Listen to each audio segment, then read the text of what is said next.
স্বাগত জানাচ্ছি খাতুনগঞ্জ থেকে মত ছিল, সাথে আছে আমি শামীম জাহিদি। টানা অবরোধে দেশীয় ফ্যাশন শিল্পে এ পর্যন্ত ৫০০ কোটি টাকার লোকসান হয়েছে বলে জানিয়েছেন সংশ্লিষ্টরা। এ খাতের যারা সংশ্লিষ্ট তারা আরও বলছেন যে ক্ষতি কাটিয়ে উঠতে দ্রুত হরতাল অবরোধ প্রত্যাহারের আহ্বান জানিয়েছেন ব্যবসায়ীরা। আজকে আমাদের আলোচনার বিষয় অবরোধে ফ্যাশন হাউস। এই নিয়ে আলোচনা করতে আমার সাথে স্টুডিওতে রয়েছেন ফ্যাশন উদ্যোগের সভাপতি আজহারুল হক আজাদ এবং বিআইডিসির research fellow doctor Abul Bashar. তবে মূল আলোচনা যাবার আগে দেখে নেব একটি প্রতিবেদন। সামনে আসছে বসন্ত, ভালোবাসার দিন আর মহান ২১শে ফেব্রুয়ারি। এ দিনগুলো ঘিরে ব্যস্ত সময় কাটানোর কথা ফ্যাশন হাউসগুলোর, কিন্তু টানা অবরোধে অলস সময় কাটছে বিক্রেতাদের। পয়লা বৈশাখকে সামনে রেখে তাঁতিদের অর্ডারও দিতে পারছে না ফ্যাশন হাউসগুলো। আমরা এমনি সাধারণভাবে প্রতিদিন হয়তো ১৫-২০টা শাড়ি বিক্রি করি বা ১০-১৫টা শাড়ি বিক্রি করি, এখন ১টা-২টা শাড়ি বিক্রি হয়, মানে এত অবস্থা খারাপ আছে। আমাদের ঠিক সময় মতো শোরুম খোলা হয়, বাট মানে কাস্টমার আসে না, আমাদের বিক্রি করতে অনেক সমস্যা হয়। দোকান ভাড়া, কর্মচারীর বেতন, ব্যাংক ঋণ সহ যাবতীয় খরচ বহন করতে হিমশিম খাচ্ছে দেশীয় ফ্যাশন হাউসগুলো। তাই চলমান পরিস্থিতির প্রতিবাদে বেইলি রোডে এক প্রতিবাদী মানববন্ধনের আয়োজন করে তারা। আমাদেরকে বাঁচতে দিন। আপনারা দেখছেন দেশীয় ফ্যাশন হাউসগুলো কিভাবে ধ্বংসের মুখোমুখি এসে দাঁড়িয়েছে। আমাদের এই ক্ষতি আমরা কি করে পোষাবো তার একটি পথ আমাদেরকে বাতলে দিবেন। মানববন্ধনে জানানো হয়, চলতি মাসের টানা অবরোধে ফ্যাশন হাউসগুলোর লোকসানের পরিমাণ ৫০০ কোটি টাকা। এ ক্ষতি কাটিয়ে উঠতে হরতাল অবরোধের মতো কর্মসূচি প্রত্যাহারের আহ্বান জানান ব্যবসায়ীরা। শুক্রবার শনিবারও আমাদের হরতালের আওতা থাকতে হয়। এই অবস্থার অবসান চাই। এটা কোনো ক্রমে আমরা সহ্য করব না। অনেক হয়েছে, এনাফ ইজ এনাফ। আমরা এই হরতাল অবরোধের অবসান চাই। অর্থনীতি ও ব্যবসার চাকা সচল রাখতে রাজনৈতিক সহিংসতার বিরুদ্ধে একটি প্রতিবাদী ফ্যাশন শোর আয়োজন করে ফ্যাশন হাউসগুলো। ওমন হারাজমি, ইন্ডিপেন্ডেন্ট নিউজ, ঢাকা। দেখলাম প্রতিবেদনটি আমরা। জনাব আজহারুল হক আজাদ এবং জনাব ডক্টর আবুল বাশার, আপনাকে স্বাগত জানাচ্ছি অনুষ্ঠানে। কেমন আছেন আপনারা? এই সময় খুব বেশি ভালো থাকার উপায় নেই, আচ্ছা, তারপর আছি ভালো। জনাব আজাদ, প্রথম প্রশ্ন আপনাকে দিয়ে শুরু করতে চাই। ফ্যাশন হাউসগুলোর যে অবস্থা নিয়ে আমরা প্রতিবেদন দেখলাম, সেখানে আপনারা মানববন্ধন করেছেন এবং সেখানে বলছেন যথার্থই যে এই অবস্থা থেকে মানে আমাদের উন্নতি করতে হবে। আমরা সে বিষয়ে পরে আসবো। এখন আমি যেটা আপনাকে যেটা জানতে চাচ্ছি সেটা হচ্ছে, এই মুহূর্তে আপনারা বলছেন যে ক্ষতি হয়েছে, প্রায় টানা অবরোধে প্রায় ৫০০ কোটি টাকার মতো খরচ হয়েছে।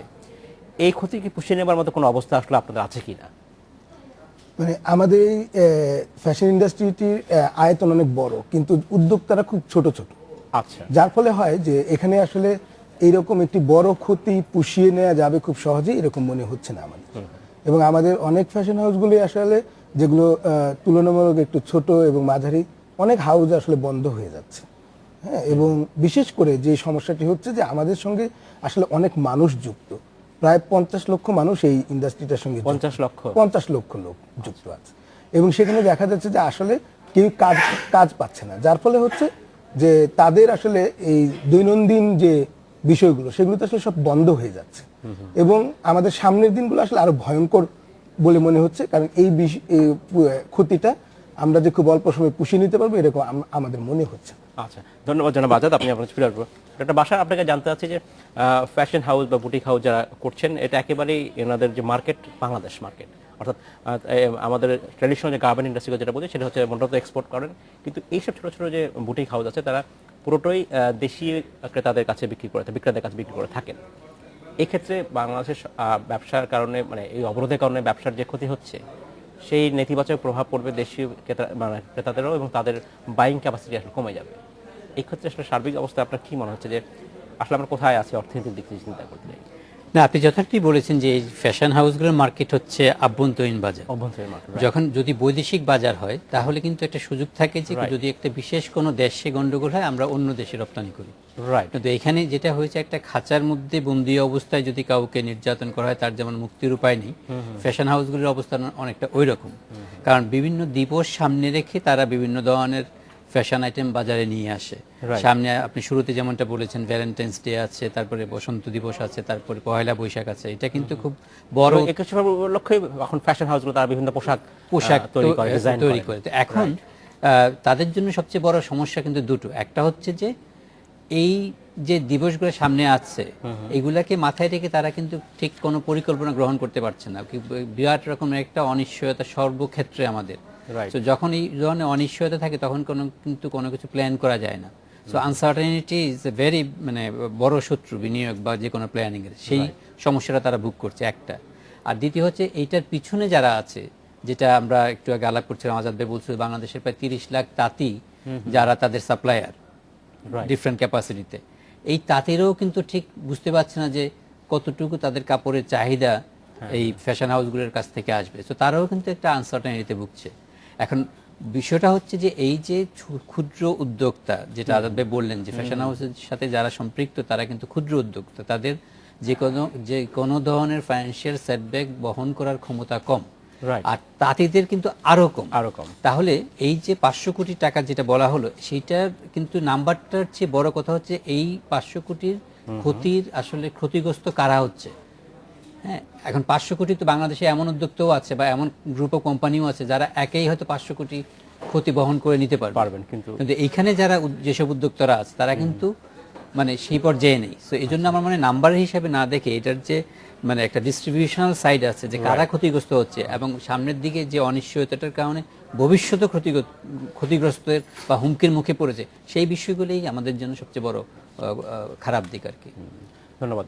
জনাব আজাদ, আপনাকে জানতে চাচ্ছি যে আপনাদের যে ইন্ডাস্ট্রিতে যারা বিভিন্ন ভাবে মানুষ জড়িত আছেন, আপনি বলছেন প্রায় 30-50 লক্ষ লোক জড়িত আছে, এর পাশাপাশি আরেকটা জিনিস জানতে চাচ্ছি যে এখন বেচাকেনার আসলে অবস্থা কি? বেচাকেনা কতখানি নিচে নেমে এসেছে? আসলে এই অবস্থায় তো মানুষ সাধারণত কিনছেন না। আসলে হয়েছে যে আমাদের এখানে ঢাকা শহরে যদিও আমরা শোরুমগুলো খুলছি, কিন্তু আপনার রিপোর্টেও দেখতে পেয়েছেন যে আসলে ক্রেতা নেই এবং খুলতে হচ্ছে আসলে একটি ক্ষীণ আশায় যে যদি আসলে একটি শাড়িও বিক্রি হয় তাহলে হয়তো কিছু হতে পারে, কিন্তু এক বিক্রি নেই, এটাই একেবারে মানে পুরো দেশের চিত্র। ঢাকা শহরে যাও খোলা যাচ্ছে, ঢাকার বাইরে কোথাও কোনো শোরুম খোলা যাচ্ছে না। ঢাকার বাইরে অবস্থা আসলে আরো খারাপ। এবং এখানে যে আমি যে বলছি যে আমাদের 500 কোটি টাকা আসলে এই ফ্যাশন হাউসগুলো সরাসরি ক্ষতি, তার সঙ্গে যে তাঁতিদের কথা বলা হচ্ছে, সেই তাঁতিদের আমরা করে দেখেছি যে এই এক মাসে সারা দেশে 200 কোটি টাকা তাঁতিদের ক্ষতি হয়েছে। এবং আমরা আরেকটি ক্ষতির সম্ভাবনা দেখতে পাচ্ছি, এই যে উৎসবগুলোর কথা বললেন, এবং এই ঈদ এবং বৈশাখের উৎসবকে ঘিরে আমরা কাজ করতে পারছি না, এতে আসলে আরো 300 কোটি টাকার লোকসানের একটি সম্ভাবনা দেখা দিয়েছে। আচ্ছা, কারণ এই সময়টা যদি কাজ করতে না পারি তাহলে আসলে আমি এটা কাভার করতে পারবো না। আরেকটি শঙ্কার বিষয় হলো, আমি যে এখন কাজ করতে পারছি না, বরাবর যা হয় আমাদের দেশীয় ফ্যাশন হাউসগুলোর পাশাপাশি আমাদের প্রতিবেশী দেশগুলোর একটি তীক্ষ্ণ চোখ আমাদের এই মার্কেটে থাকে। আচ্ছা, তারা কিন্তু এগিয়ে যাচ্ছে, কারণ তারা প্রিপেয়ার হয়ে যাচ্ছে। আমি যখন তৈরি করতে পারবো না, সেই যে শূন্যতাটা তৈরি হবে, সেই শূন্যতাটা তাদের পোশাক দিয়ে হবে। তাহলে আমরা আসলে একটি বড় রকম ক্ষতির মুখোমুখি হচ্ছি। আচ্ছা, ধন্যবাদ। ডক্টর বাশার, বাংলাদেশের রাজনীতির এই খারাপ অবস্থার জন্য আমাদের মূলত আমাদের অর্থনীতি আমরা খুব খারাপ অবস্থায় যাচ্ছি এই মুহূর্তে। আমাদের ইকোনমির আমরা যদি ম্যাক্রো ইকোনমি বলি বেশ স্টেবল, ভালো, কিন্তু সেই ভালো অবস্থা যদি এই রাজনৈতিক সহিংসতা চলতে থাকে, এই যদি অচল অবস্থা চলতে থাকে, সেটাকে কতদিন আসলে ধারণ করতে পারবে? কতটা রেজিলেন্ট আর কতদিন আর রেজিলেন্ট থাকতে পারবে আমাদের ইকোনমি? দেখুন, আমরা যেসব ইন্ডিকেটরের ভিত্তিতে বলছি যে আমাদের ম্যাক্রো ইকোনমি বা ইকোনমিক স্ট্রাকচার ম্যানেজমেন্ট মোটামুটি স্টেবল, এই তথ্যপত্রগুলো কিন্তু হচ্ছে সবসময় একটা ল্যাগ পিরিয়ড থাকে এখানে। ঠিক জানুয়ারি মাসের কোনো তথ্যপত্র কিন্তু আমাদের কাছে নেই, এটা আসবে হচ্ছে গিয়ে হয়তো মার্চে বা ফেব্রুয়ারিতে। তো আমরা যে ভালোর যে তুষ্টিমূলক জায়গাটাই আছি, সেটা কিন্তু পিছনের ভালো। হ্যাঁ, এটা একটা বিষয়।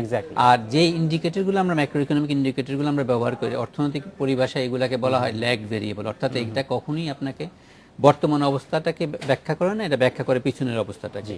সো আজকে যে এই সংঘাতমূলক রাজনীতির ফলে যে অর্থনৈতিক ক্ষতিটা হচ্ছে, তার রিফ্লেকশন আমরা দেখতে পাবো 3 মাস পরে যে ইন্ডিকেটরগুলো আসবে তখন এটা বুঝতে পারবো। তো সেজন্যই আসলে আমি বলছি যে আমাদের ভুল বোঝার কোনো অবকাশ নেই যে এই সংঘাতমূলক রাজনীতি নীরবে নিবৃত্তে কিন্তু আমাদের অর্থনীতির উপর একটা বিরাট রকম প্রভাব ফেলে যাচ্ছে, ক্ষতিকর প্রভাব ফেলে যাচ্ছে। এবং এটা যখন আমরা ফিল করব তখন কিন্তু ক্ষতিটা অলরেডি হয়ে গেছে। সেজন্যই সবসময় অর্থনীতিতে প্রিএমপ্টিভ মেজার নিতে হয়। এই জন্যই যারা এখন পলিসি মেকার আছেন তাদেরকেও, যেমন উৎসবের কথা বললেন আজাদ ভাই, হ্যাঁ, তাদেরকেও যেমন উৎসবকে সামনে রেখে তাদেরকে এখন প্রোটেকশন দেওয়া উচিত, সেইটা দেখতে হবে। তো সেইভাবে আসলে যদি মানে ফরওয়ার্ড লুকিং চিন্তা ভাবনা করা না হয় তাহলে, আর অর্থনৈতিক রেজিলিয়েন্সের কথা বলছেন আমরা ওইটা পরে আসি, আমাদের সময় হয়েছে একটু বিরতি যাবার, ফিরে কথা বলবো বিষয় নিয়ে। আমাদের সময় হলো একটি বিরতিতে যাবার, ফিরছি শীঘ্রই, সাথেই থাকবেন।